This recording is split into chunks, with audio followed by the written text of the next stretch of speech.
अच्छा भाई स्टार्ट करते हैं। हमने लास्ट क्लास में, उससे पहले हमने मॉडल्स बनाए थे। मैंने यहाँ पर तुम लोगों को शॉपिंग कार्ट का मेंशन किया था कि भाई हम इस तरीके से शॉपिंग कार्ट के लिए क्या करेंगे, टेबल बनाएंगे।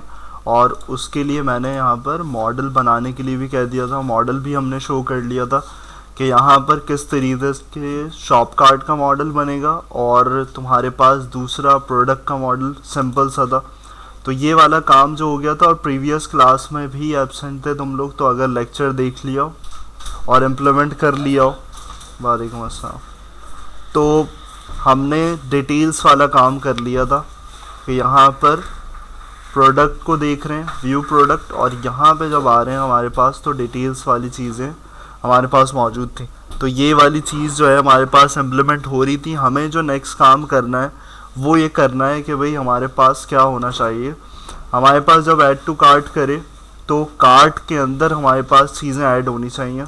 तो ये वाला काम करना है। अब इसको कहाँ पे आके करना है इम्प्लीमेंटेशन, वो चीज़ तुम्हारी अगर पिछली क्लास की नहीं हुई भी होगी तो उसको पहले तुम्हें करना होगा।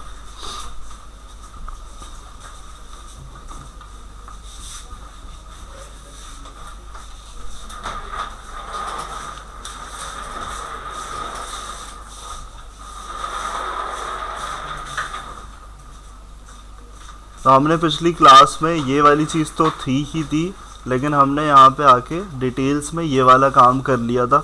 इसमें बस थोड़ी सी लॉजिक चेंज है। क्या करना है, ये वाली सारी चीज़ें तो हमारे पास आएंगी आएंगी, सिर्फ हम काउंट जो है ना वो कहाँ से उठा रहे हैं, वो शॉप कार्ड से उठा रहे हैं। शॉप कार्ड में हमने काउंट बनाया था, वो चीज़ हम यहाँ से उठा रहे हैं। तो ये यहाँ तक हमारे पास काम हो चुका था। अब इसके बाद क्या करना है, इसके बाद मज़ीद आगे काम करना है प्रोसेस कि अगर ऐड टू कार्ट पे क्लिक करो तो ऐड टू कार्ट पे क्लिक करने पे तुम्हारे पास जो भी यूज़र लॉगिन है उस पर क्या होना चाहिए, उस पर यहाँ पर कार्ट के अंदर एडिशन होना चाहिए। तो यहाँ पर अगर मैं ऐड टू कार्ट करता हूँ तो ऐड टू कार्ट करने पे यहाँ पर जब हम व्यू कार्ट करें तो हमारे पास क्या हो रही है, जो हमारे पास डेटाबेस में ये टेबल है उसी की इन्फॉर्मेशन हम यहाँ पे गेट कर लें। तो यहाँ पे हमारे पास अगर हम रिफ़्रेश कर दें इसको और यहाँ पे देख लें तो आप देखो उसी के काउंट में इजाफा हो रहा है और उसी की एप्लीकेशन यूज़र आईडी है। यूज़र आईडी हमारे पास क्या है, यूज़र आईडी जो है यहाँ पर जो बन रही है ये GUID के थ्रू। तो ये वाला काम अब देखो यहाँ पर अगर मैं क्या करता हूँ, एक और टेस्टिंग यहाँ पे देखते हैं कि अगर मैं यहाँ से अभी तो देखो ये एक्सेस हो रहा है, डिटेल्स पे जा रहा हूँ, ऐड टू कार्ट पे आके ये कब एक्सेस नहीं होना चाहिए, यहाँ पर आकर अगर इस पर क्लिक करूँ तो ये मुझे क्या बोलना चाहिए, ये बोलना चाहिए कि भाई यहाँ पर तुम लॉगिन करो पहले। अभी नहीं बोल रहा क्योंकि ये चेक कर रहा है कि भाई यहाँ पर यूज़र ऑथराइज है, लॉगिन करा हुआ है, वो ईमेल और पासवर्ड डाल के बैठा हुआ है और यहाँ पे इम्प्लीमेंटेशन कर रहा है। लेकिन अगर मैं यहाँ पे क्या करूँ, मैं यहाँ पर लॉग आउट कर दूँ और उसके बाद यहाँ पे आऊँ तो आप देखो इस वाले आइकन पे भी तो मैं डायरेक्ट किस पे लेकर आ रहा है, लॉगिन के पेज पे लेकर आ रहा है। और इस वाले आइकन पे अगर जाओ और यहाँ पे आके कहाँ पे आओगे, यहाँ जब क्लिक करोगे तो इस पे क्या है कि भाई यहाँ पर हमारे पास क्या हो रहा है, वो ये चेक कर रहा है कि ऑथराइज्ड है यूज़र। ऑथराइज्ड का मतलब हमने देखा था कि क्या, कि भाई ईमेल और पासवर्ड डाल के वो बैठा हुआ है, तो नहीं हुआ वही काम। तो इसलिए वो क्या कर रहा है, रीडायरेक्ट कर रहा है तुम्हें लॉगिन के पेज पे। तो ये वाला काम भी जो है वो कहाँ होगा, अगर मैं यहाँ पर इसको हटा दूँ, program.cs में आऊँ, तो सबसे पहली चीज़ तो ये है कि यहाँ पे देखो, यहाँ पे पाथ्स डिफाइन करने, पाथ्स डिफाइन करने और काम किसके थ्रू करना है, कुकीज़ के थ्रू।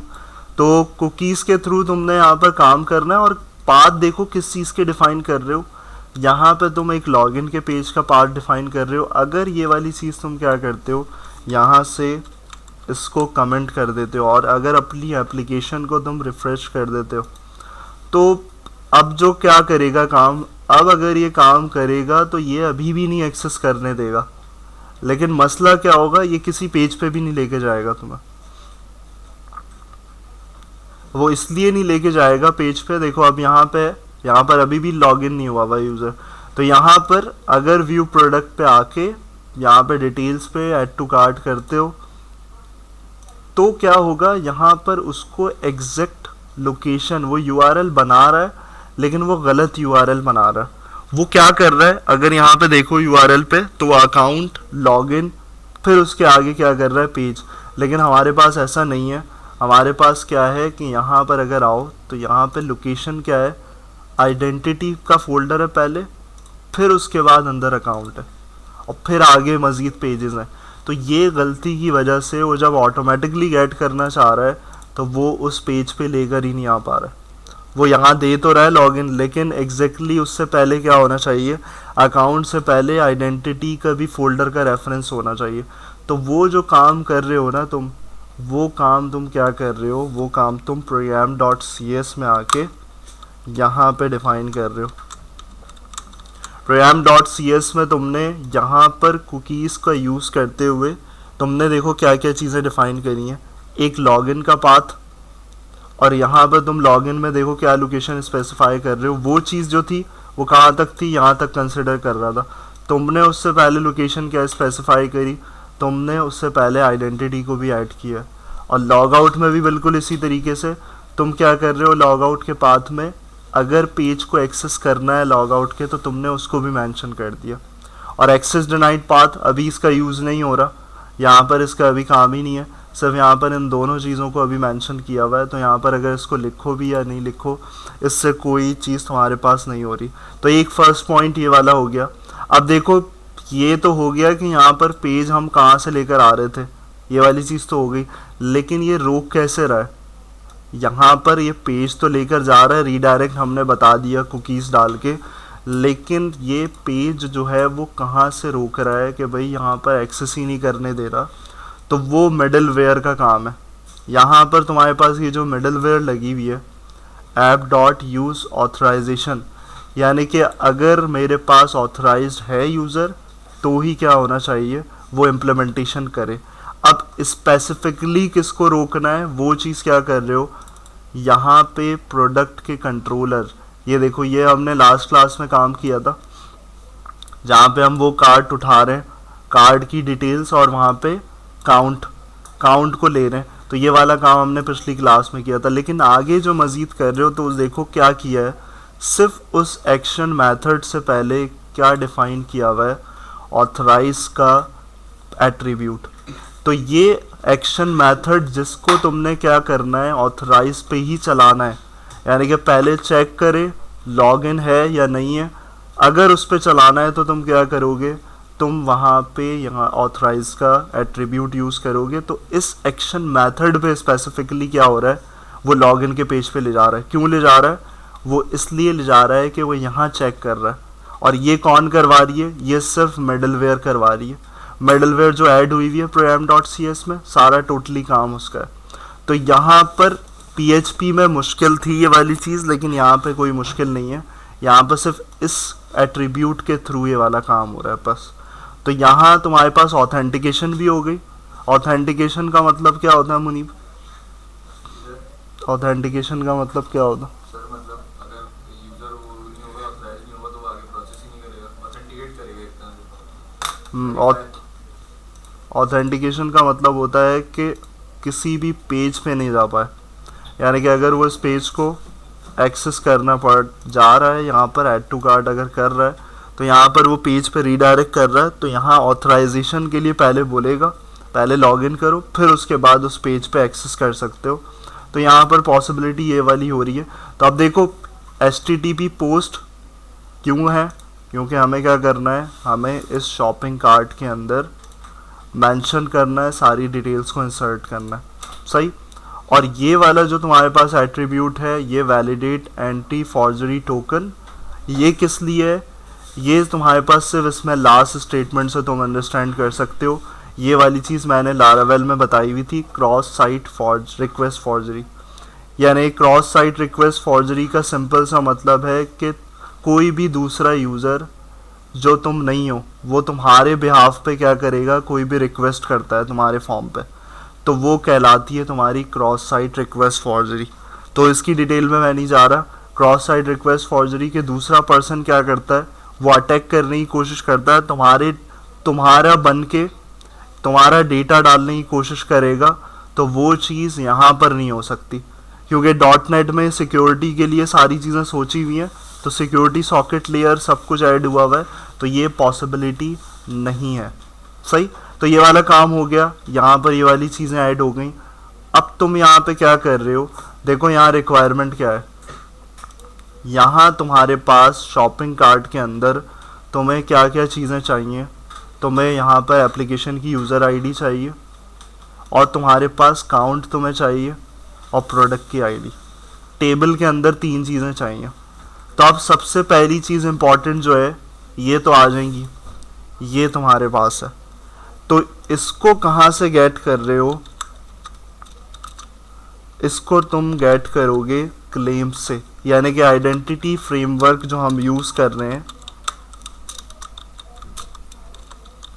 उसमें इम्पॉर्टेंट पार्ट किसका है, क्लेम्स का। क्लेम्स क्या है, सिंपली क्लेम्स सारी चीज़ों को रखता है, यानी कि अगर तुमने आइडेंटिटी फ्रेमवर्क से यूज़र की इंफॉर्मेशन उठानी है, हमारी अपनी बनाई हुई नहीं, दूसरी जो हमारे पास पहले से डिटेल्स मौजूद हैं, अगर उनको उठाना है तो तुम क्या करते हो, तुम यूज़ करते हो आइडेंटिटी फ्रेमवर्क में क्लेम्स का।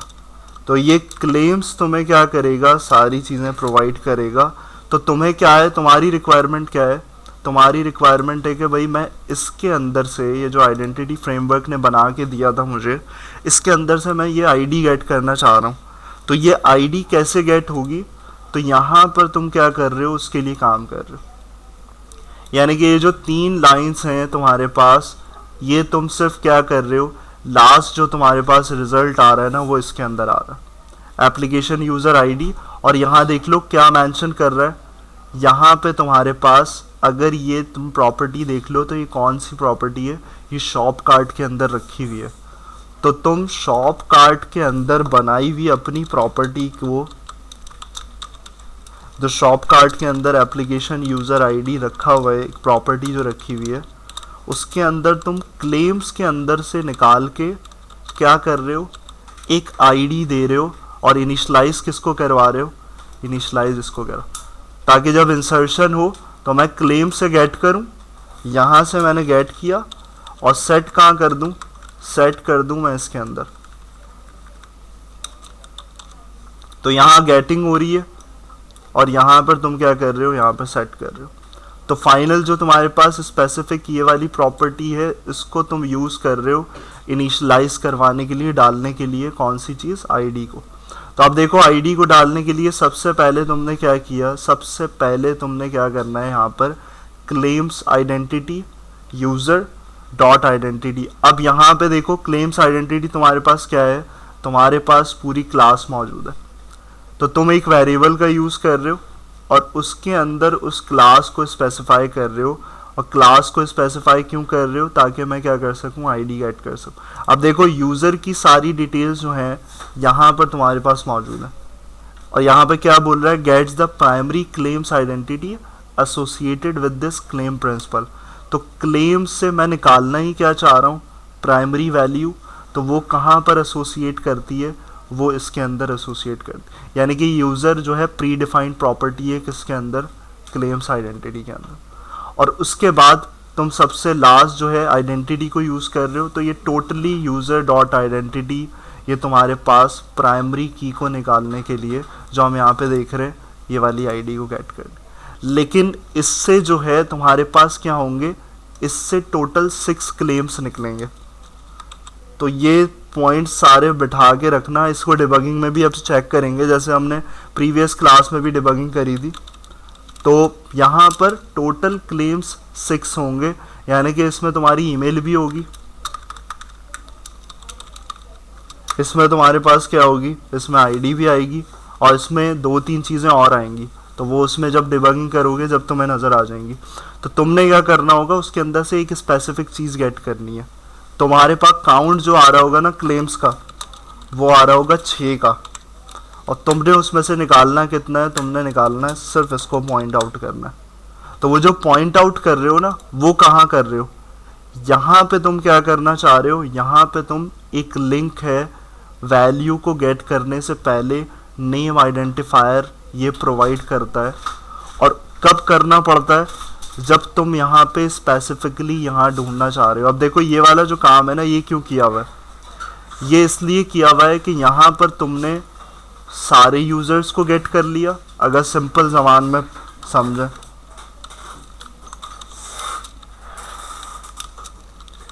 अगर इसको बहुत ही आसान कर दें तो लाइंस कैसे आसान हो जाएंगी, क्योंकि ये तो कीवर्ड्स का मतलब नहीं है। तो यहाँ get all users, get specific user, और यहाँ पर गेट आईडी। तो ये इन 3 लाइंस का अगर सम अप करें तो ये वाली चीज़ है, क्योंकि वो तुम्हें गेट स्पेसिफिक यूज़र कैसे समझ में आ रहा है, फाइंड फर्स्ट, क्योंकि हम यहाँ पर फाइंड फर्स्ट यूज़ करते हैं तो स्पेसिफिक चीज़ को टारगेट करने के लिए यूज़ करते हैं। तो अगर इसको ही पॉइंट आउट करके ऐसे समझ लो तो ये बहुत क्लियर है, इसमें तुम्हें डेप्थ में। तो नेम आइडेंटिफायर ये क्लेम्स का पार्ट है, यानी कि वो जो 6 क्लेम्स है ना, उसमें ईमेल जैसे मेंशन किया उसी में क्या होता है, एक नेम आइडेंटिफायर। तो समझ में आ रही है भाई यहाँ तक की बात? यहाँ तक जो मैंने समझाया है बैठ गया नौमान, समझ में आ गई? तो भाई यहाँ पर देखो, अब इसमें अगर मैं यहाँ पर सबसे पहले अगर सिर्फ इन क्लेम्स को देखें डिबग करके कि हमारे पास यहाँ पर क्लेम्स का रिजल्ट, तो यहाँ पर देखो डिबगिंग पॉइंट मैंने पहले प्रीवियस क्लास में भी बताया था कि किस तरीके से करते हैं, इसको सेव करते हैं और यहाँ पर आके एक्शन मेथड है जहाँ से स्टार्टिंग हो रही है तुम्हारी, वहाँ पे तुम क्या करोगे, यहाँ पर ये जो सर्कल नज़र आ रहा है इस पर पॉइंट करोगे। तो आप देखो जैसे ही पॉइंट किया, इसका मतलब है कि तुम्हारे पास जैसे ही उस बटन पे क्लिक होगा और अगर लॉगिन है यूज़र तो ऑथराइज इसके अंदर आएगा। तो इंसर्शन से पहले क्या होगा, इंसर्शन से पहले यहाँ आएगा, यानी कि तुम चेक कर सकते हो कि तुम्हारा डेटा प्रॉपरली जा रहा है या नहीं जा रहा। तो यहाँ पर तुमने डिबगिंग पॉइंट ऐड किया यानी कि स्टार्टिंग, और फिर दोबारा अपनी एप्लीकेशन को यूज़ किया। तो आप देखो एप्लीकेशन में क्या करना पड़ेगा हमें, क्योंकि वो लेके जाएगा हमें लॉगिन के ऊपर, क्योंकि हमने कोई कुकीज़ को हमने क्या कर दिया था, अनकमेंट कर दिया था। तो यहाँ पे हम इसको लॉगिन करेंगे जब जाके वो स्पेसिफिकेशन आएगी। तो आप देखो यहाँ पर वो जो कुकीज़ मेंशन किए थे वो पेज की लोकेशन, तो वो प्रॉपर्ली क्या देगा, वो प्रॉपर्ली वहीं लेके जाएगा लॉगिन के पेज पे। तो मैं व्यू प्रोडक्ट डिटेल्स पे गया और यहाँ पे मैंने क्या किया, यहाँ पे ऐड टू कार्ट किया। तो आप देखो यहाँ पे क्या होगा, वो कुकीज़ की वजह से अब प्रॉपरली गेट कर रहा है, पहले सिर्फ अकाउंट था, यहाँ पे आइडेंटिटी भी आ गई। हमारा काम क्या है, हमने इस यूज़र को डाला और उसके बाद यहाँ पर इसको किया हमने लॉगिन। तो आप देखो क्या हुआ, अब तुम्हारे पास डायरेक्टली यहाँ पर आ गया। इसको एक मिनट, इसको यहाँ पर करते हैं।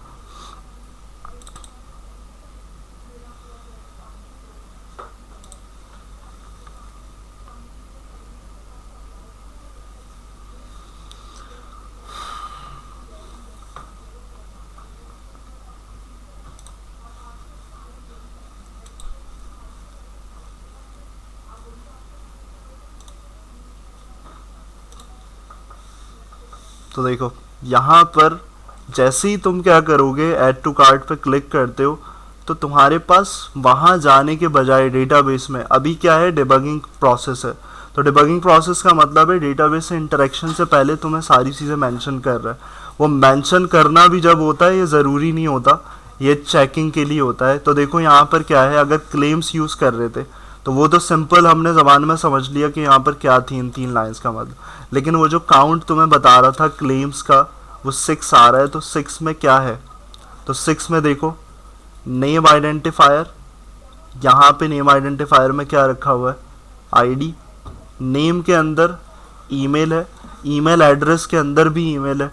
तो यहाँ पे देखो टोटल काउंट जो है ना वो यहाँ पे 6, और 6 के अंदर देखो क्या है, क्लेम्स जो है वो तुम्हें क्या दे रहा है, रोल भी दे रहा है।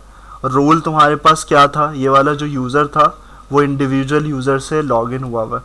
तो यहाँ पर टोटल 6 क्लेम्स का मतलब था ये 6 चीज़ें।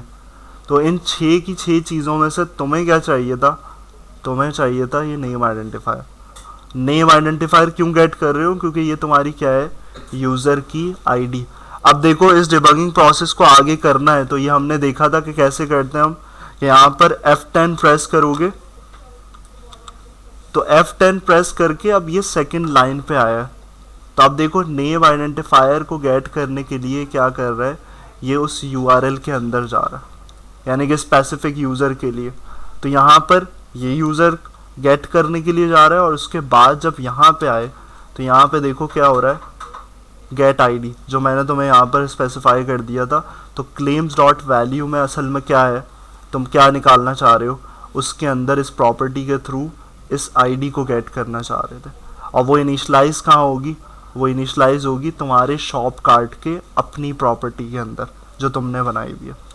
सही, तो ये वाली चीज़ तुम्हारे पास यहाँ पर इस तरीके से होगी। अब डिबगिंग में ही क्या कर लेते हैं, ये समझ लेते हैं कि यहाँ क्या हो रहा है तुम्हारे पास।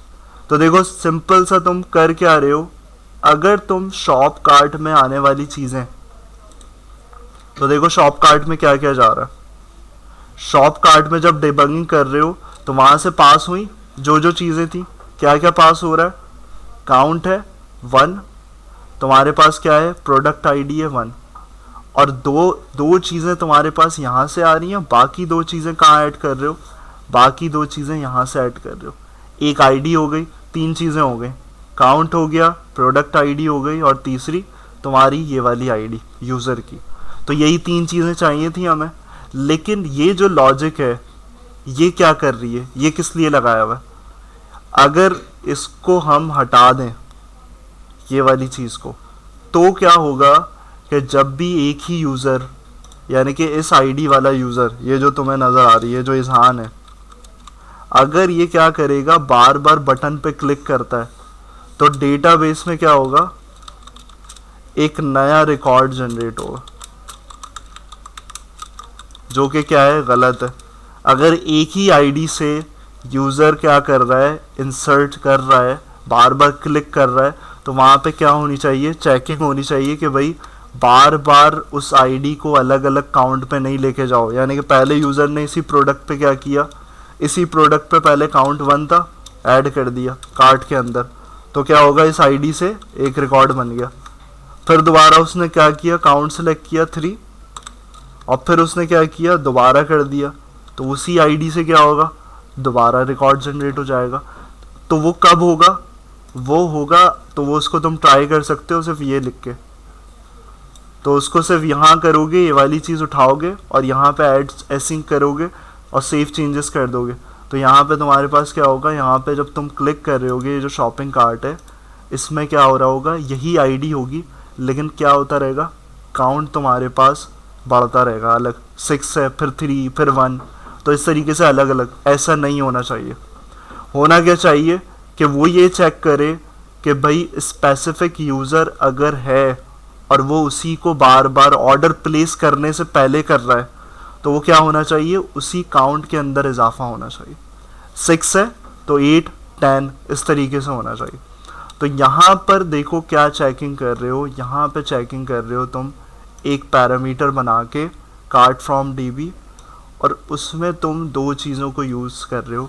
क्या चीज़, सबसे पहली देखो क्या चीज़ है, तो ये चीज़ अब समझाने की ज़रूरत नहीं है, लैम्डा एक्सप्रेशन बन रही है तो ये हम करते हुए आ रहे हैं। तो यहाँ पे देखो मैच कर रहे हो क्लेम्स डॉट वैल्यू से, कि अगर एप्लीकेशन यूज़र आईडी जो है वो क्या मैच कर जाती है इससे। तो एक चीज़ ये है, लेकिन सिर्फ यहाँ पे ख़त्म नहीं हुआ, यहाँ पे तुमने आगे क्या करना है, यहाँ पे तुमने कौन सी चीज़ चेक करनी है, एक दूसरी प्रोडक्ट की आईडी को।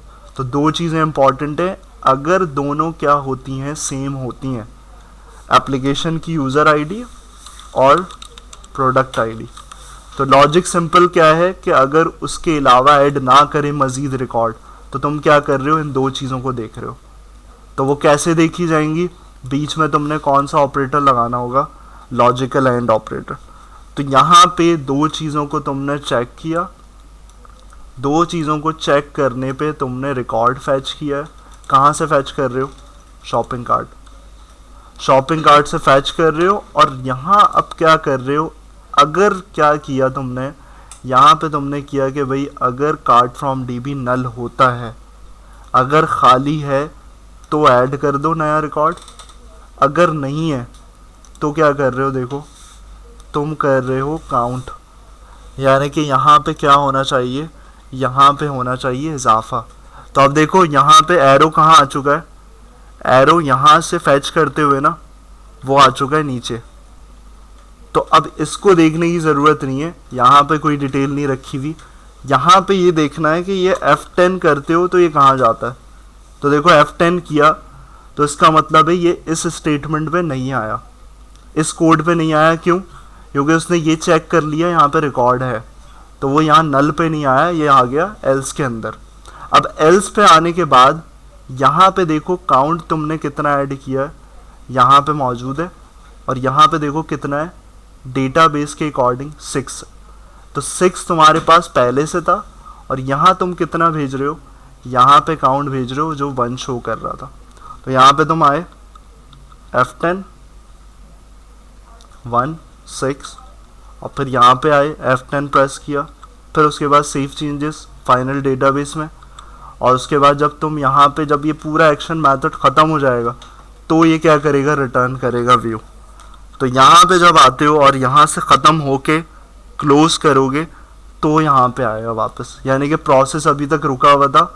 और यहाँ पे तुम्हारे पास फाइनल जो है वो तुम आके यहाँ पे चेक करोगे तो क्या हुआ, उसी के अंदर स्पेसिफिक रिकॉर्ड के अंदर क्वांटिटी में इजाफा हुआ। तो वो इजाफा कैसे हुआ वो काउंट में हमने देख लिया। तो पूरी डिबगिंग प्रोसेस में तुम्हें समझ में आ गया होगा कि किस तरीके से। तो अब यहाँ पे रिफ्रेश करोगे तो यहाँ पे क्या हुआ, उसी स्पेसिफिक आईडी में था, तो यहाँ पे क्या हुआ, काउंट बढ़ गया। लेकिन अब यहाँ पे सिर्फ प्रोडक्ट आईडी चेक होगी जब अगर एक नया प्रोडक्ट ऐड करता है यही वाला यूज़र और कार्ट में ऐड करता है तो वो क्या होगा, वो एक अलग होगा। एडमिन अगर दूसरा प्रोडक्ट डालता है तो यहाँ पे हमारे पास एक ही प्रोडक्ट मौजूद है, तो यहाँ पर एक ही प्रोडक्ट पे यही वाली चीज़ें होती नहीं। खैर ये तो कंटिन्यू करता रहेगा डिबगिंग, इसको स्टॉप करना पड़ेगा। सही। तो यहाँ पे तुमने क्या करने हैं, 2 काम करने हैं। सबसे पहले एक कुकीज़ ऐड करनी है, फिर उसके बाद तुम आओगे यहाँ प्रोडक्ट कंट्रोलर पे और प्रोडक्ट कंट्रोलर पे ये वाला काम इम्प्लीमेंट करो।